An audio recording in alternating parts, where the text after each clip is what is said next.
So over here, if I were to go around and make a selection, let's say for example, I'm going to go around and make an elliptical selection right here and press Ctrl C and Ctrl V and move this out right here.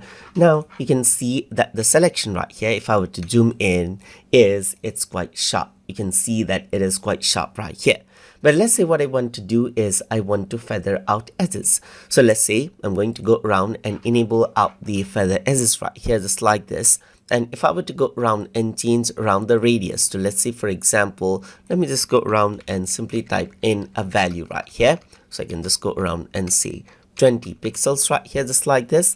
And now what happens is that there will be a 20 pixel feather, meaning if I were to go around and let's say for example, select this out right here, just like this, and zoom out.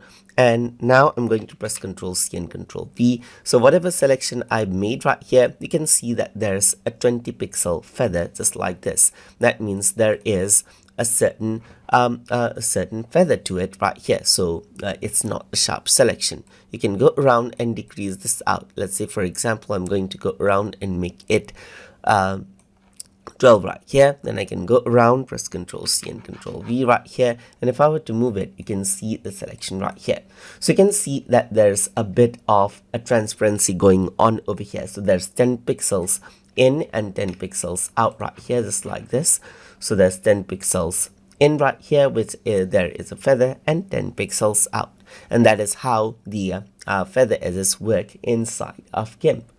So I hope you guys learned something as always. And as always, please like, comment, share, and subscribe.